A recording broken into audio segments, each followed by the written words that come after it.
to the fields. From the ice to the turf, we'll break it down. Discussing every win and every loss in town. We'll talk about the Canucks and the Lions. We are your irrational fans. We are your irrational fans.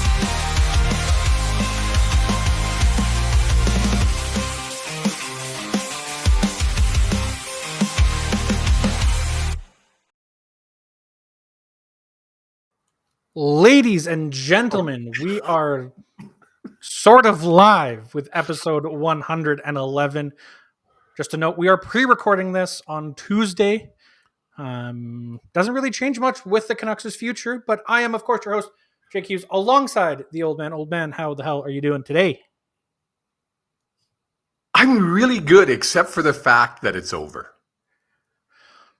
Well, I mean, we talked like a week and a half ago. We pre-recorded early last week and said it's probably done, and you were gung-ho that it wasn't done. I know, but I'm still sad it's almost over. Like it is over. It's dead. We have one game left against an opponent, and it doesn't even matter. Well, my only hope is my second team. Everybody knows my second team. Don't think I'm jumping on the bandwagon. My second team has always been the Flames. Yeah, it's true. And 2 more wins. That's all they need to do, and hope one of the other 2 teams above them loses one. Yes. So right now, as we are recording, the Calgary Flames are playing the Vegas Golden Knights. I'm hoping the Golden Knights are sitting everybody. I think the Golden Knights are still trying to fight for home playoff. No, they've locked it up, so they could be sitting people. Yeah, that's what I mean. I'm hoping they sit people, and because they can't catch Winnipeg. They've already secured.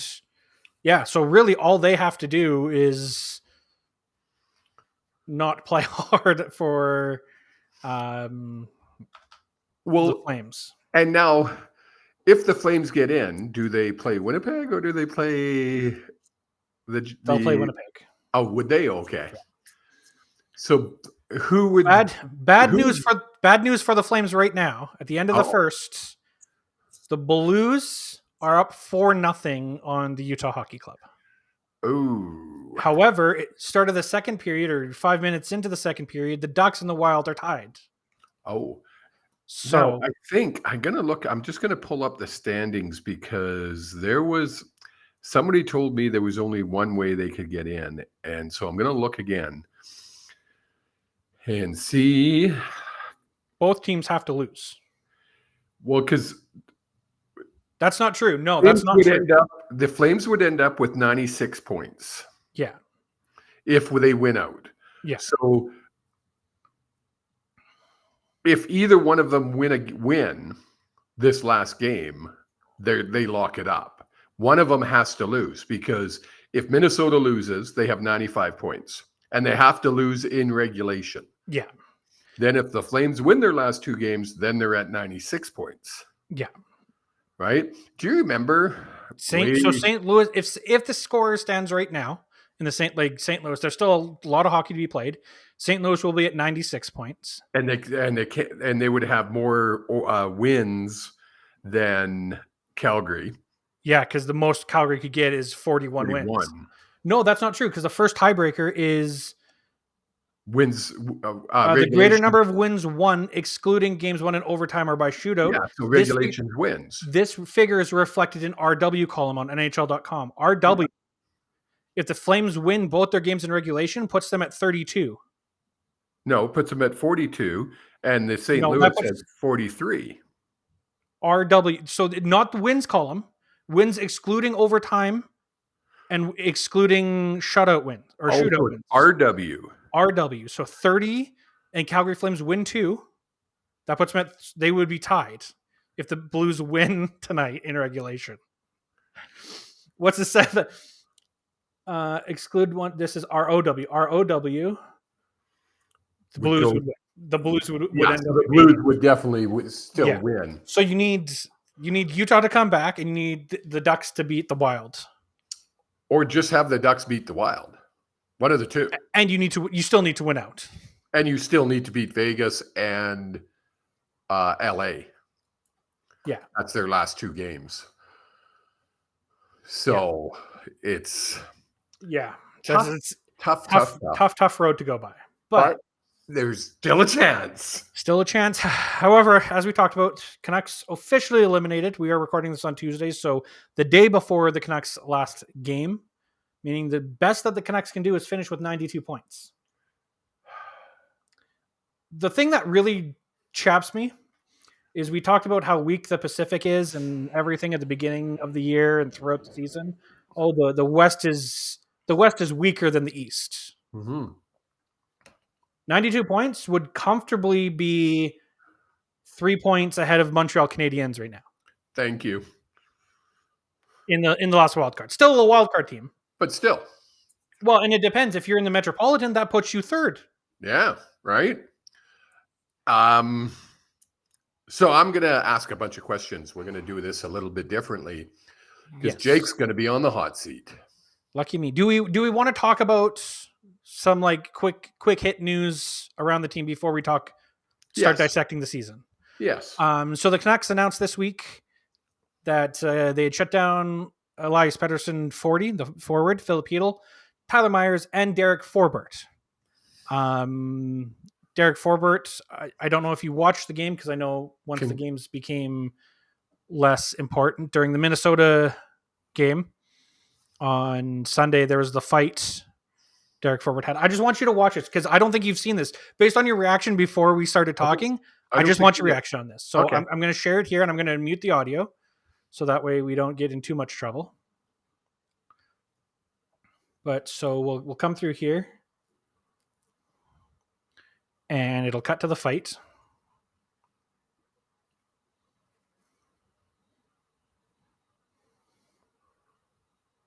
Oh, I did see this. He hit him when he was down. Not just down. I want to rewind this because there's no extra supplemental discipline on this play. And the reason is that there's no rule in the rule book in the CBA negotiations that states this is a rule. That you can't do this. He got Trenin, whatever his name is, got 5-minute major for fighting, 2 minutes for instigating, a 10-minute misconduct, and a game misconduct for being for this action. But doesn't that automatically? No. It depends on the play. Okay. So a kneeing automatically gets reviewed. I'm not saying that they didn't review this. There's just no extra supplemental for this. So when they go to the ground here, shit happens. Okay, yeah, they're down. Did Forbort hit him while he was down too? Though, go back a little bit there when he goes down to Tennick's on his knees. Watch goes down to his knee. But he gets up and is throwing. Yeah, and then Forbort. The thing is, I'd be okay if it was like you come down. The ref is there. Both linesmen are right there, and there's a shot fired.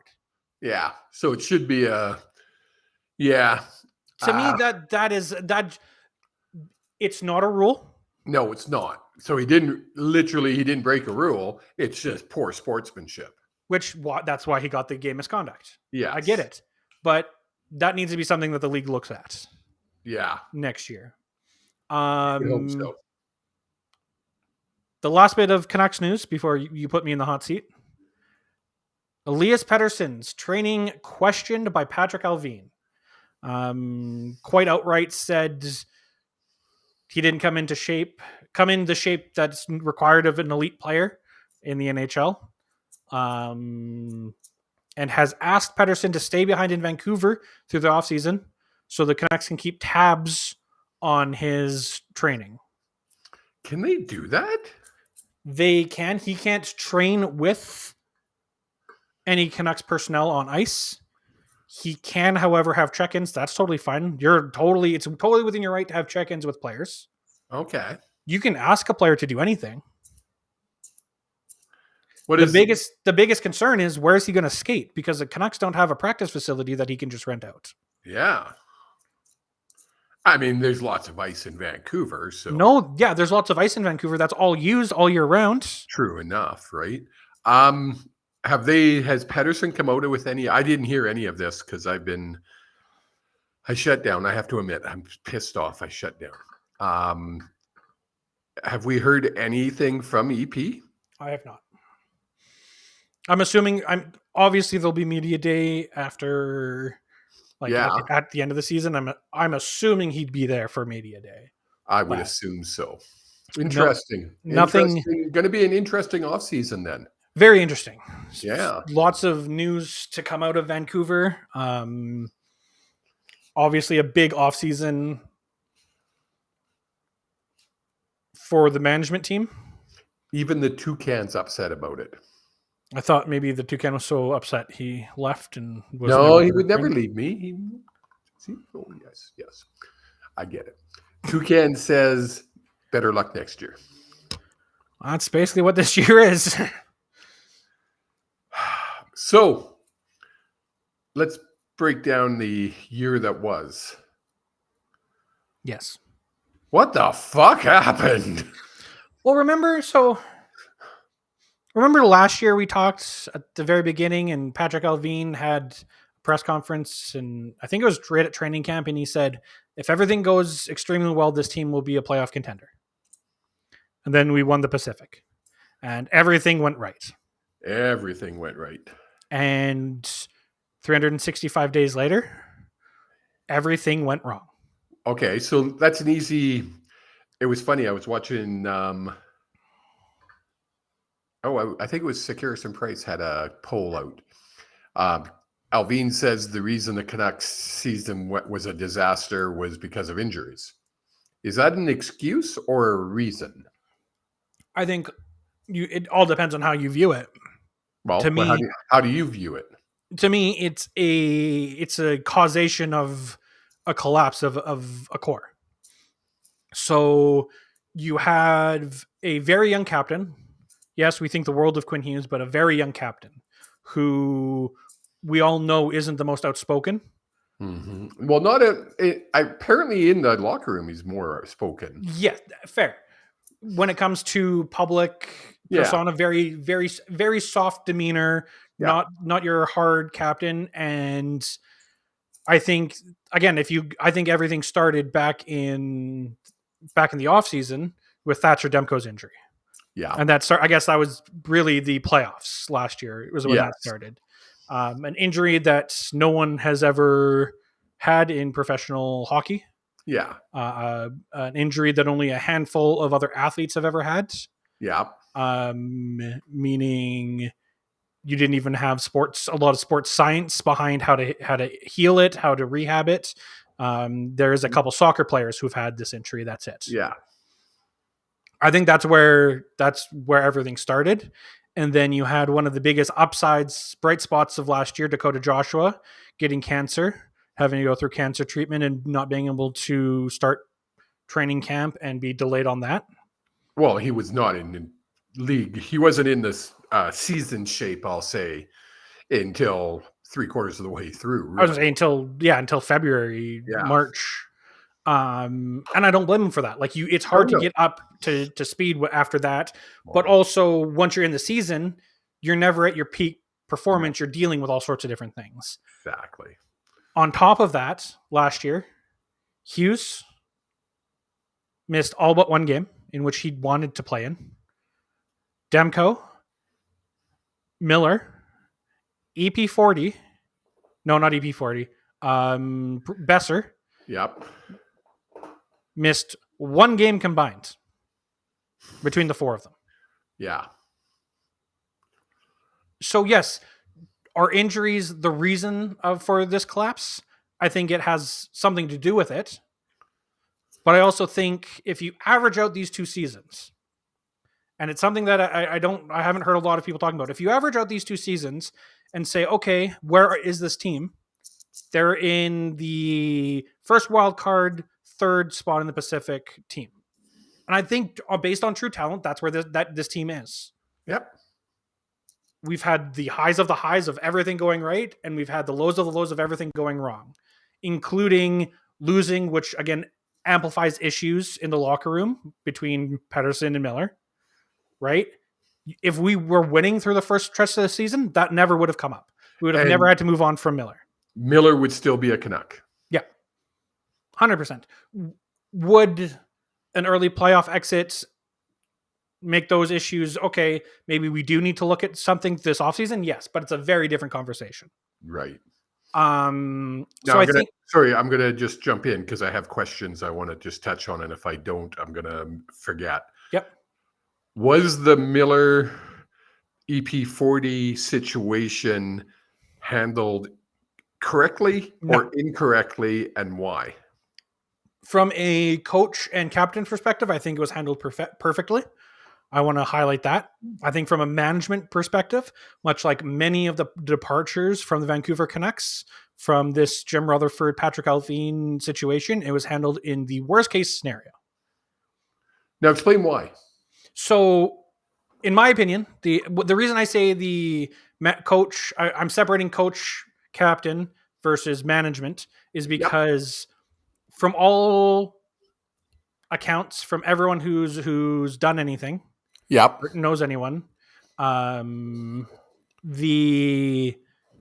amount of time that was spent trying to get these two to sit down and hash out the differences and work together was immeasurable by Talkett and Hughes. They didn't play it up in the media. They avoided it as much as they could. And it wasn't until Patrick Alvin, I believe, brought it to kind of to the forefront of these rumors that we're hearing and the fact that they're not playing on the same power play together and all these little things is like, okay, yes. And I think the intentions were good from Alvin of, okay, maybe if we put this in the media's eye, like maybe they'll get the point that we're not happy and they'll figure it the fuck out. But I think it also leaves a very bad taste in the mouth of the fans and the players. Cause like, yeah, these two players that were so great, you guys love, we're just going to, they're fighting and there's nothing we can do about it. We've tried everything we can and we need to move on. Now we heard, obviously we heard rumors and they're strictly rumors of what the actual conflict between the two players was. Yep. One player pushing another player and using disparaging remarks to speak to him. Yep.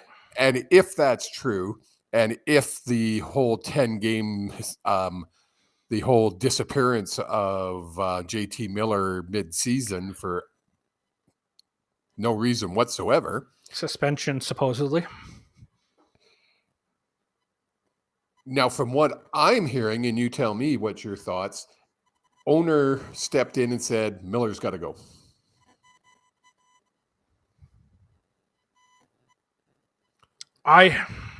Trade Miller. That's again, speculation, rumors, allegedly.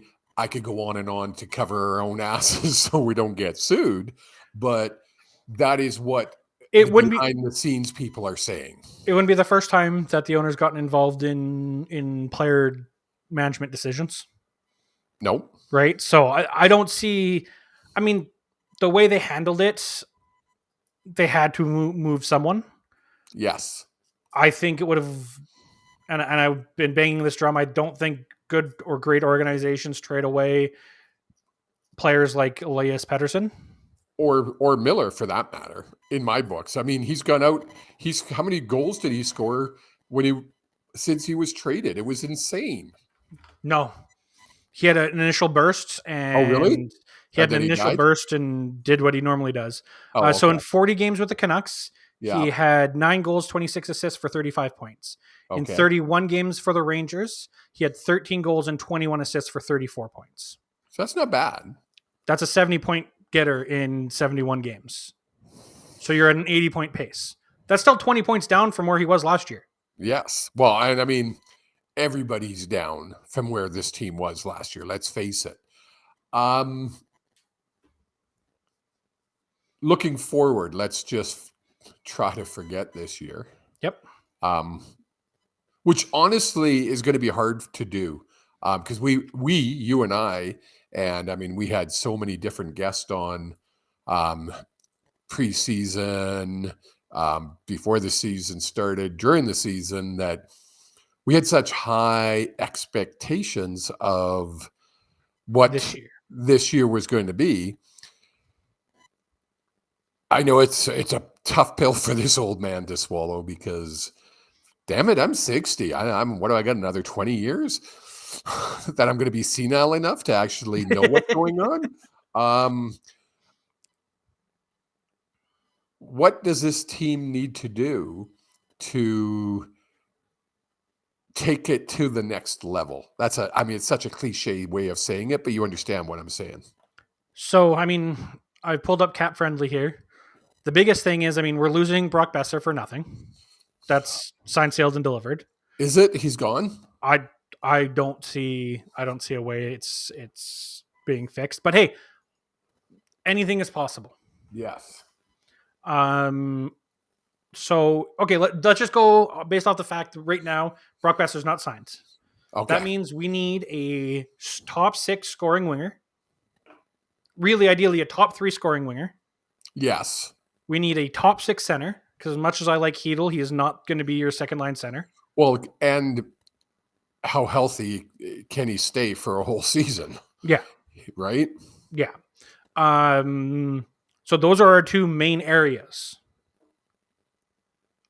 Other than that, so we've got right now we have EP40, Jake DeBrusk, Connor Garland, Philip Hedl, if he's back, Dakota Joshua, Teddy Bluger, Kiefer Sherwood, Nils Hoglander, Drew O'Connor.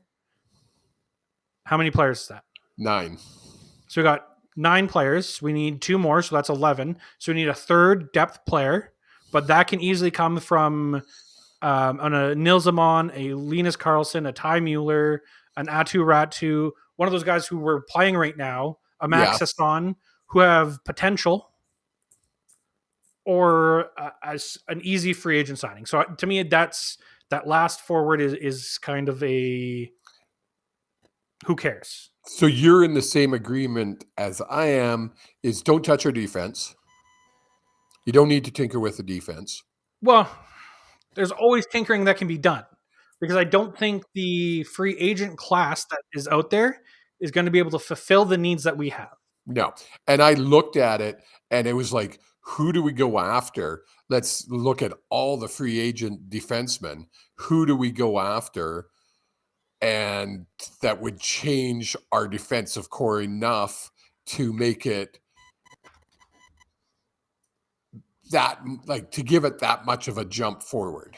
Yeah. Right? I mean, yeah, it would be great to have a stay-at-home defenseman with Hughes. But you got Hronek. You've got, I can't believe I'm going to say it. You got Myers, right? Like those 2 can play. And it's funny, you have to name 2 players that can play with Hughes because Hughes plays 2 lines. Well, but you also have just looking at our defensive depth right now, it's the best it's been ever. I agree. We have Hughes and Hronek, Marcus Pettersson and Tyler Myers. Then you've got the trio. If we don't re-sign Forbert, which I don't think we really need to, you've got the trio of Mancini, Elias Pettersson, the defenseman, obviously, and Kirill Kudryavtsev, who played last night, who I don't think is going to be able to make his mark in the NHL. Yeah. But you've also got Noah Juleson, who's a UFA. You could probably sign for pretty cheap. Yeah. Again, that's another one of those positions that you could find $1 million player to slot in there just to be a defensive backstop. I agree. That's why I say I don't know if you want to mess with that. No, especially because you've seen the growth from Elias Pettersson to where he is now. Yes. Right? If you just hypothetically you go Quinn Hughes and let's go Quinn Hughes and Victor Mancini, Hronek and Marcus Pettersson, Tyler Myers and Elias Pettersson. Yeah. That's a solid, if you're able to give Tyler Myers third pair minutes, again, we've talked about this a lot. You minimize his minutes, he plays better. Well, and Hughes, let's face it, he's not just one line. He's going to play 2 different lines. Yep. So you can interchange, even if you move Myers up to the second line, you can interchange Hughes with Myers every third shift. Yeah, right. Because that's what he does, right? So to me, again, defense I don't think is an issue. No. Biggest thing we need is a scoring center. Yes. So number 4 on the Sportsnet top 12 UFAs of 2025, Sam Bennett. What's he going to cost? My guess is 7 million, 8 million. We'll have the cap room if we don't sign. If you're right and Besser walks away for nothing, that one caught in my throat. We'd have the room. Right now we have about 13 million in cap space. Yeah, so that leaves 5 million to find another top 6 winger. Right. And don't forget that cap space is going up as well, is it not? No, that's including the jump. Oh, okay. So, and then we also have down in our juniors, you have Jonathan Lekaramaki. Yeah. Right? Lekaramaki. You bring him up. Okay. He might not fit that top 6 role right now, but does that allow you to trade away a Dakota Joshua? Does that allow you to trade a Philip Hedl? We just signed Hedl. Well, we traded for him. Yeah, but didn't he sign a contract just shortly after, or was that O'Connor? No, that's O'Connor. O'Connor signed, okay. Yeah. You know what? There's so many. I like the idea, who does Sam Bennett play for right now? Florida. You don't think they're going to sign him? No. No? No. I don't think so. Okay. I think the amount of discount he'll have to take to stay in Florida isn't worth any tax benefits, and he could potentially go get that big. He's making $4.4 million right now. Wow.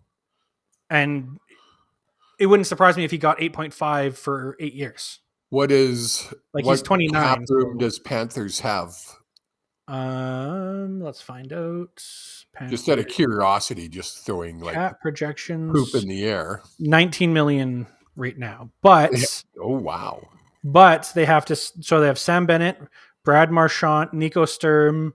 Marchand's not going to re-sign there. Thomas Nosek, Aaron Ekblad. So they've got a few. They've got quite a few RFAs. They've also got a backup goalie to worry about. They've got a lot of contracts to worry about. And unlike the CFL, you have to stick to the cap in the NHL. You can't go over and just say, "Oops, we'll pay a fine or take away 3 draft picks." Woo, two. Sorry, only 2. And they go to Calgary with only in the CFL. They should just be voided. They should just. It makes no sense that they're. Yeah. They just get recycled. So Vancouver misses, you miss, next guy goes. Then it just comes back. Vancouver misses, next guy goes. Yeah, you'd think. Okay, now Vancouver gets to pick. You'd think. It's just weird. But anyway. So we're pretty much in agreement that really what Vancouver needs is a scoring center and maybe a winger, a left winger. No, you need a right winger because with right Brock winger, on, sorry. Yeah, you need a right winger. Yeah, and really that's it. When you think of it, when you look at the big picture, that's really not a lot. That's a little fix.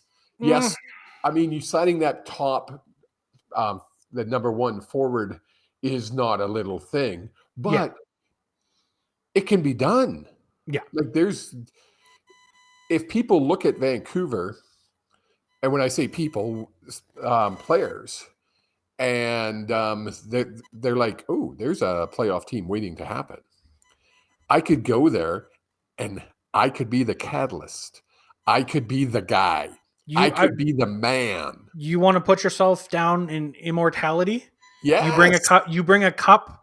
You help bring a cup to Vancouver. Oh, you're talking my language now, buddy. You're talking my language. So, like, again, I think there's a lot of moving pieces. There is. And I would not be surprised to see this team go out and make a big move. So now, if we sign Besser,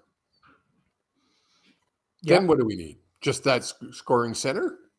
Yeah, then we just need a center. So I don't know. If to me, if we sign Besser, I think the odds of a trade goes up. Yes. Because if you look at there's a YouTube channel and a X, Twitter, whatever it is you want to call it, account called Big Head Hockey. Yep. They had a very great video on why the Capitals have been so successful this year.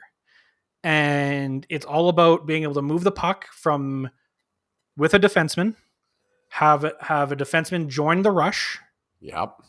Get in and forecheck. So they play a 2-1-2 in the offensive zone, meaning there are two guys down deep.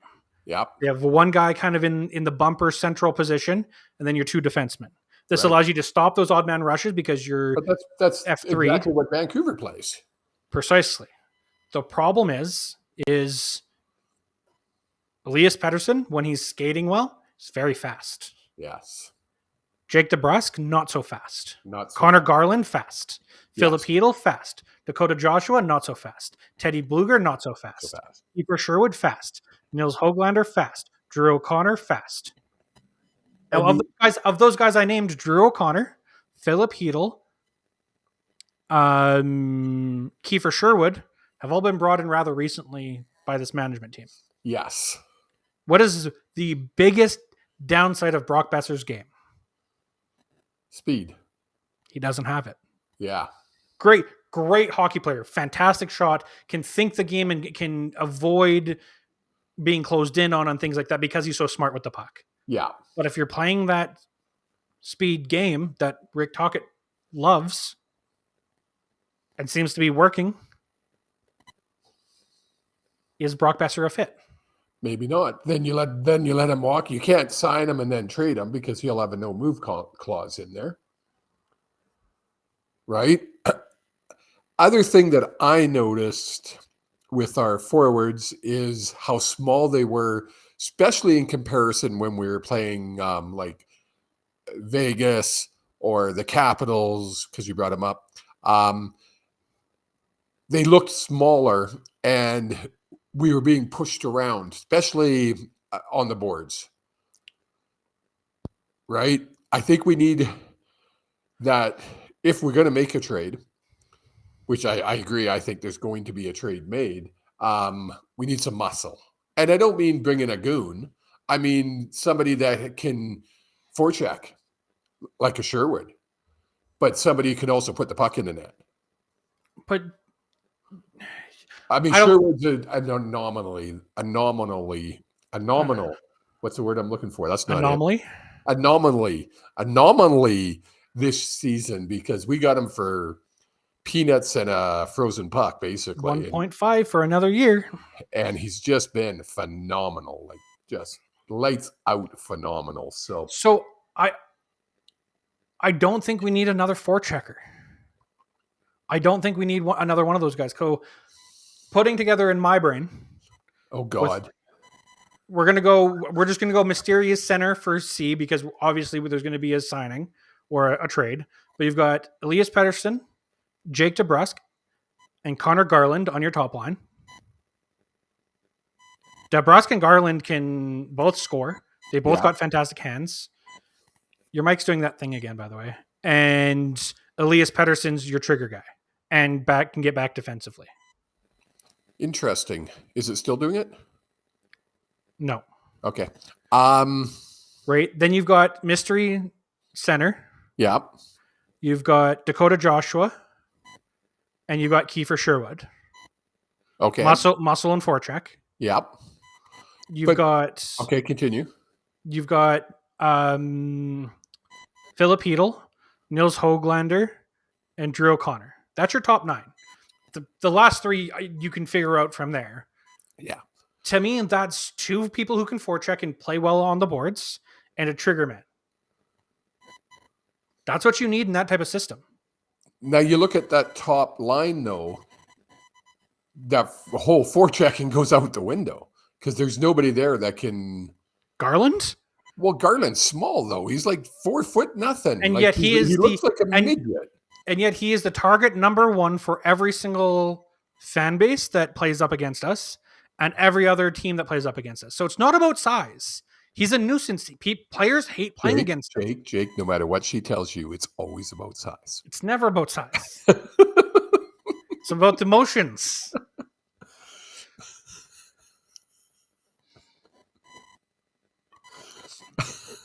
But no, it's I don't. That's my only thing is that top line doesn't have anybody that can really go in, and we do that dump and chase. That's our game. And I think that needs to change. That's the problem. Well, but that's a forechecking, right? That's that forechecking system 2-1-2 that they like to play. And they even if you put Sherwood or somebody bigger, not Sherwood, but somebody bigger on that front line that can chase that dump in pass, and maybe that'll come through a trade. I don't know. Yeah, there again a lot of moving pieces. Yes, it'll be a fun off season, that's for sure. And I'm tired of saying it. I'm getting sick and tired of this abusive, horrible relationship I have with my hockey team, and I'm just about done with it. That's fair.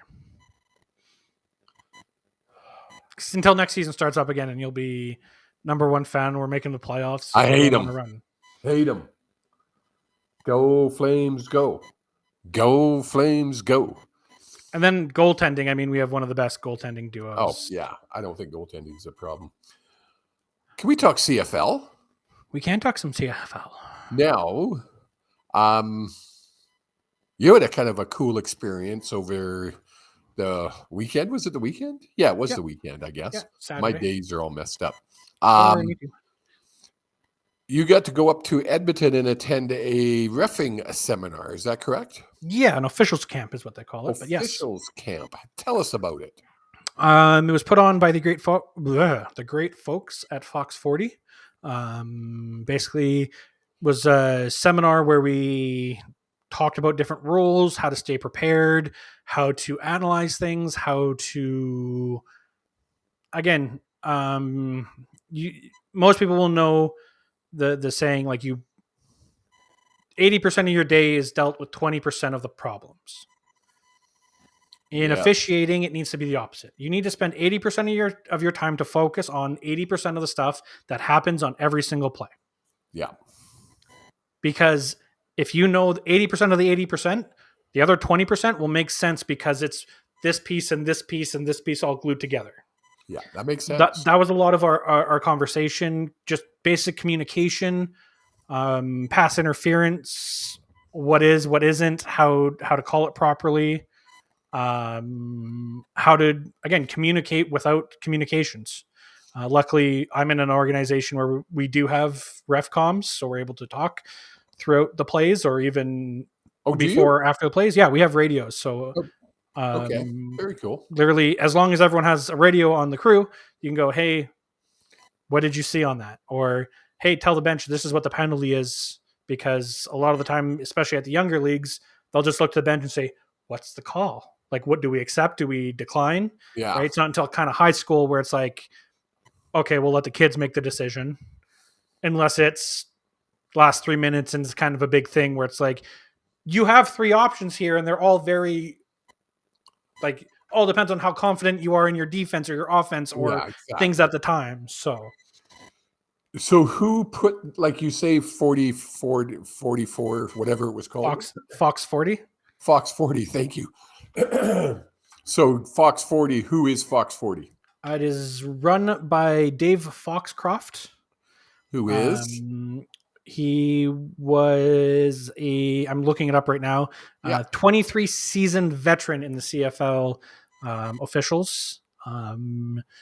Was also had the opportunity to talk with, or was presented to and was able to talk with Ben Majors, who is the head referee for the Grey Cup, the one who infamously put together the ceremonial coin toss, did the coin toss and realized he didn't ask anyone anything. And then some other referees who most people wouldn't know their names, but they're all high level, have done Grey Cups or things like that. They're not the glory hounds. Yes, and that's funny. That's where I wanted to come to was these are all CFL officials of some kind, Yes. whether current or past. Sounds like a lot of them are still current.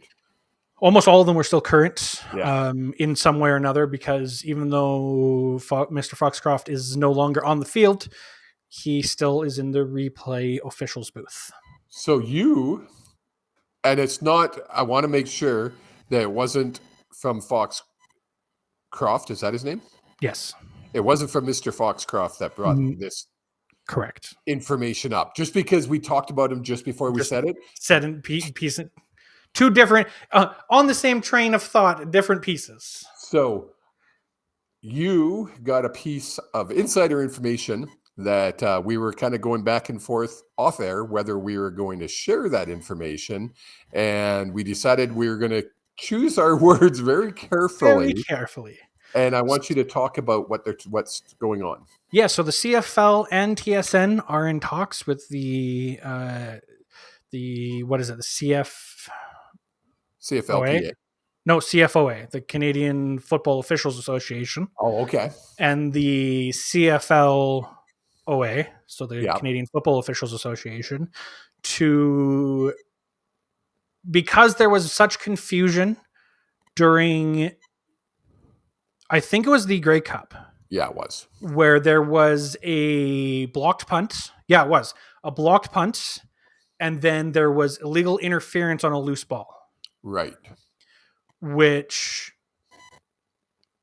Glenn Suter was very confused about on air, which led to a lot of fans being confused, because if the CFL on TSN guys don't know what's going on and they're calling the game, how are they supposed to explain it? Exactly. So the thought process in that is that they are going to give mics to the command center, the guys that we have videos in and can watch them reviewing the plays. So that way, after the review, they can jump on air if there's any confusion or any kind of weird rules and explain what's happened. Explain why they made the rule, the ruling the way they did. Yeah, and allow you to cite rules. So they'll say, okay, based off of this, because of rule 12.2.3 in the rule book, this is the ruling on that. There was contact. You can clearly see contact made, and it's like the thing that gets reviewed the most is going to be pass interference. It always will be, because a lot of it comes down to interpretation of the rule. Yes, and split second timing. Yeah, right? So did his arm get in there a second early and open him? Well, we determined that it didn't impede either player based off of what happened. And the ruling in the book states it has to visibly and clearly impede. And people get bent out of shape because those are the rules. Yeah. Clearly and visibly. And visibly interfere with me catching the ball. No, impede the receiver. Right. Me catching the ball. That's the receiver. I could be the receiver. No, I could be if I'm on defense and you're on offense, you can't impede me from receiving the ball. No. That's still pass interference. Yeah. So it's but it doesn't. I'm talking about me. It's about me here, Jake. Okay, I'm sorry, but as the receiver, it's about me. Sorry, I forgot you were a receiver. I have to tell. Let's make this clear, folks. Receivers never interfere with a defense. It's always the other way around. Of course. So that's going to be a very. I think it will change, or it could change how sports reviews in general are going to be done. Well, this basically is taken from the XFL/UFL because they did it first. So I would love to give CFL and TSN credit there, but it's not them. It's not them. The UFL and XFL did it first. But let's face it, nobody's looking at the UFL or the XFL I think the CFL is doing it smart.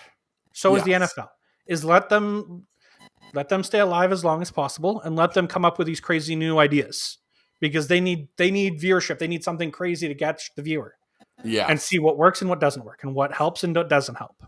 So I think it's one of the, and we've talked about it at length during games, at length on our shows, is, man, we need to be able to talk to the command center, and they need to be able to explain why they made the ruling the way they made it. And whether that's after the game, during the game would be just phenomenal. Guarantee you it'll still be controversial.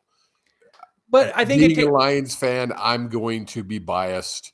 But I think, and like, yeah, we're diehard Lions fans. Yes. But if someone comes up to us and is like, okay, like the reason it was called, no, if someone says, okay, here's the play, there's pass interference, and we're going to be pissy about it. The next day when we wake up, we'll be like, okay, that makes sense. That's a proper call. Dude, I didn't get called an irrational fan because I changed my mind the next day. But it is 100%. You claim that, but I know for a fact that a play will happen. We'll both freak out about it. Say, how can you miscall that? Blah, blah, blah, blah. And then a day or two later, a clip will come up and we'll see it and we'll be like, okay, put the shoe on the other foot. Think about it with a rational mind. I can't. It's a sickness. Not in the moment, not even maybe a day later, but like 3 or 4 days later. Okay. By the time the show comes out, we could have a civil conversation about it and be like, all right, that's probably the right call. Did you say we could have a civil conversation about the CFL and me? Hello. I mean, it's possible. So anything's possible. Some big news that Jake doesn't even know about yet that I've been working on behind the scenes. First, trying to get us media accreditation to the Stampeders because everybody knows we live in Calgary. Yes. And we will help promote home games. Of course we will. Of course. But it's more so being able to promote this freaking lovely league we call the CFL, where we'll be able to go in on game days or the day before game days and do player interviews with both teams, whether that be Calgary and Edmonton, Calgary and BC, Calgary and Winnipeg. Doesn't matter. We could literally have our show where we can do a 15, 20-minute spot where it's player interviews. I'm also working with the CFL PA. We're in talks. They've already agreed that their executive director, David Mackey, ex-BC Lion, will be coming on our show. It's just a matter of scheduling a time. We had tried to get him on for this week, but it just wasn't going to happen. So too many timing conflicts. Yeah, well, and he's back east now. I wasn't aware of that. I didn't know he moved to Toronto. So when we go live at 8 o'clock, that's 10 o'clock back there. It's kind of late to ask a guest to come on. That's why we get so many West Coast guests, because it's 7 o'clock there. Well, and also we are a West Coast predominant show. Yes, but with the CFL, we are a CFL show, and we cover every team unbiasedly, I might add. And we never focus more on the BC Lions because we're very, very unbiased when it comes to the CFL. You almost said that with a straight. You almost said it with a straight face. So these are things to look forward to, folks. I'm really hoping some of these things come through. I have been in touch with Winnipeg and the Bombers to try to get us a spot at the McGrey Cup festivities. I doubt we'll get accreditation to the game. That's really hard to do. But if we can get media accreditation to all the events, and hopefully they have a radio row like Vancouver had last year. And we haven't really talked about it much, Jake, but my thought process is do 2 to 3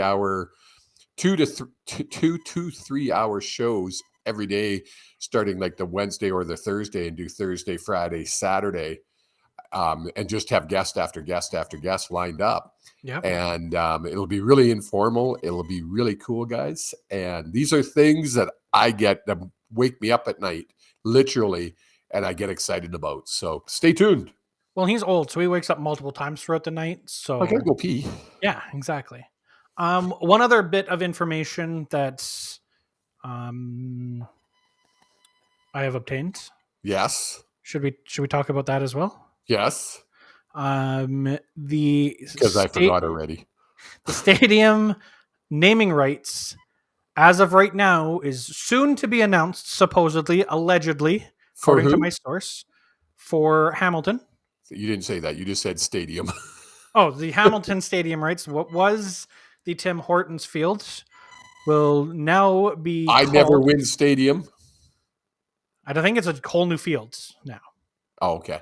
I think when they moved to... I don't know why in my brain. When they moved from I Never Win to Tim Hortons, they made a new field, didn't they? Not? Yes, they did. It will now be called the Porter Airlines Stadium or Field. Porter Airlines. Isn't that allegedly interesting? Because WestJet is such a huge sponsor of the CFL. And now Porter. Interesting. Interesting. CFL. It's going to be an interesting next month because, guys, training camp starts in less than a month, I think. I think it's mid-May. I think training camp starts, if my memory serves me correct. I think the first CFL game is preseason game is before the long weekend, is it not? I could check my schedule because I'm such a fan that I have every game on my schedule. May 7th starts minicamp. Yeah, so the first game will be May 19th. Calgary. Oops. Why is that BC Lions versus Calgary Stampeders in Langford. Yes. At BC, May 19th. So really a month away. We got some CFL happening, folks. Time to get excited.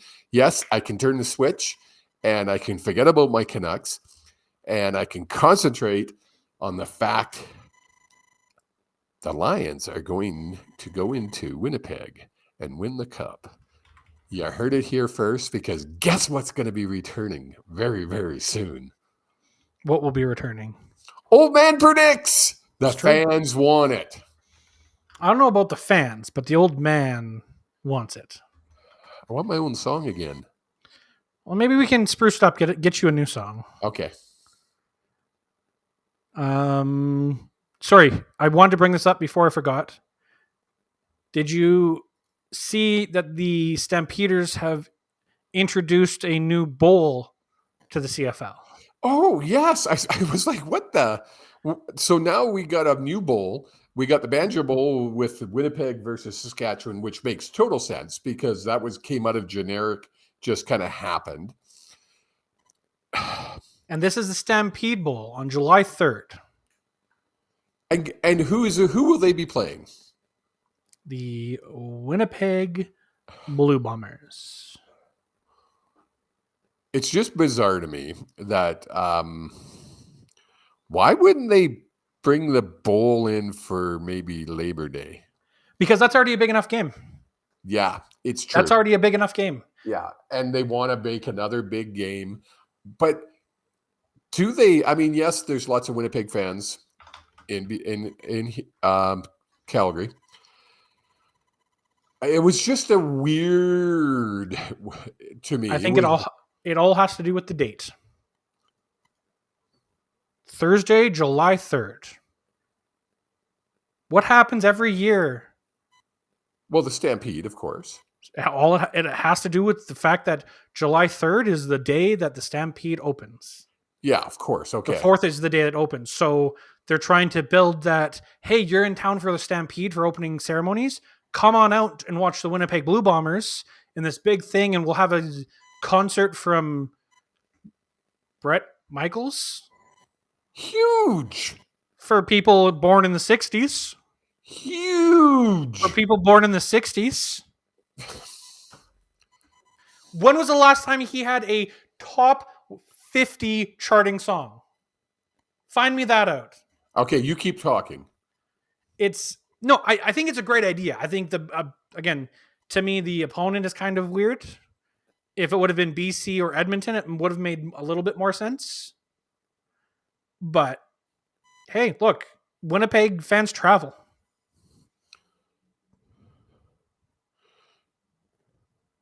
He's reading. It's 2015, 2017, 2019, 2023. top.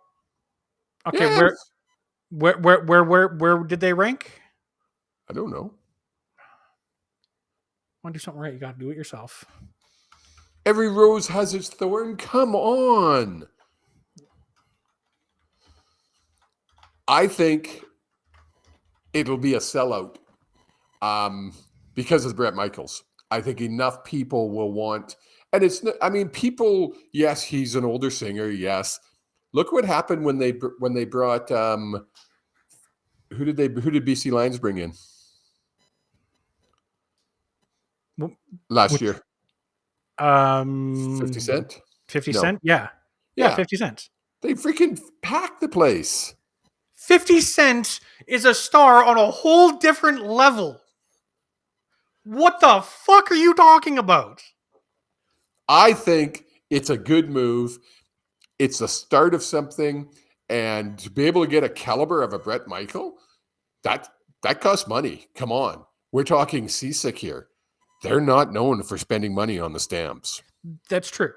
Right? I think what's happening, I honestly do. I believe what's happening is people have looked at what BC has done. And I'm looking forward to seeing what BC does for their home opener this year. They haven't announced it yet. Yeah. It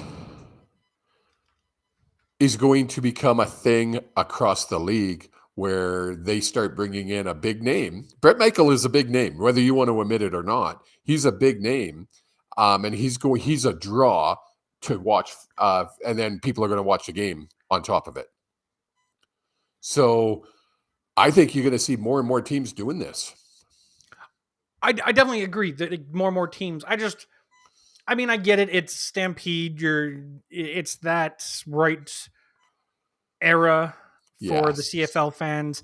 My issue is that, and I've been saying this for years, is the CFL needs to focus their demographics on younger viewers. Oh, and they're not. But the thing is, we're talking Seasick.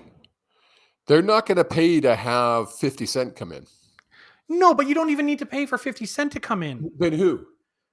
Tate McRae, someone who's fucking from Calgary? But again, that's big bucks. They're not going to pay that. You think Tate McRae to play 3 songs is going to be any different than Bret Michaels? I've never heard of the kid, so I wouldn't know. Tate McRae, she's like a huge pop country artist. Never heard of her. Also, the last time that Bret Michaels ever had a song reach the top 100 was in 2004. So relatively, so anybody your age and above would be. You know why people know Bret Michaels? What year were you born? 93. Right. So I was 11. So hello, 11-year-olds freaking. I remember you being 11. You were like crazy about music. What show did he do? What are you talking about? Rock of Love. That's how people know him. There you go. 2007 reality star. It's going to work. I'm watching. We'll make a bet. How's this? We'll make a bet. No, because I think it's going to sell it out. Well, then what are you bitching about? It's just wild to me that it's, again, you're focusing, I think the demographic, the reason I applaud BC is they brought in One Republic, they brought in 50 Cent. People from my generation. Yes. Everywhere else you look, it's... Bret Michael is your generation. No, it is not! He started in the 80s! He had a hit in 2004. You were 11. That is your generation. No, that is your generation. Your generation. No, because when I was 11, I did not have money. I did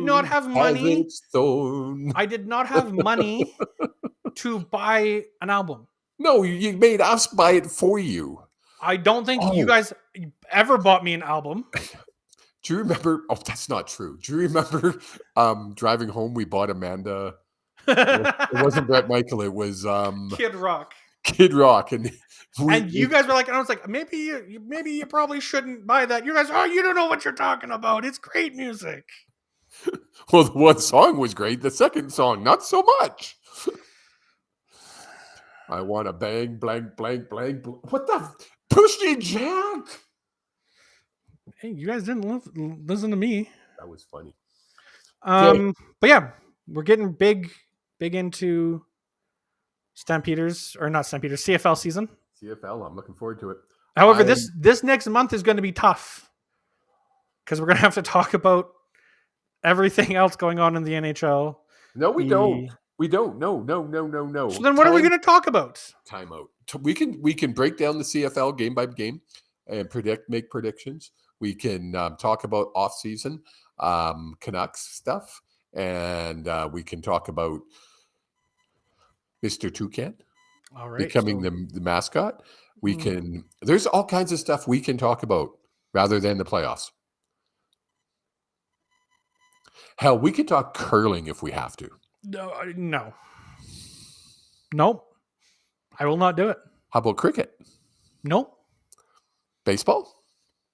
I'd be more likely to cover baseball. Okay, we could do that. And you know what the best way to watch baseball is? Drunk. Well, yes, if you're watching it live. If you're watching it live, drunk is definitely the best way to watch it. Okay. But if you're watching it on TV, Blue Jays 30. Blue Jays and 30. Best way to watch baseball. Yes. Actually, you know what? With the pitch count now, it's making the game way quicker, and it's not as painful. I'll say it's still painful. I'm sorry. It's still painful. Okay, dude. Okay, that is a good one. Episode 111 of the Hughes Sports Podcast. Follow us on X, Blue Skies, Facebook at HSP_pod. You can follow me at JStreams on X and Blue Skies. And you can follow the old man at OldManHSP. Oldman_HSP? Something like that, yeah. Yeah. Until next week, we will see you guys later. Have a wonderful night. Mwah. Go Flames. Go. Oh, did you just say that? Bye. Ow.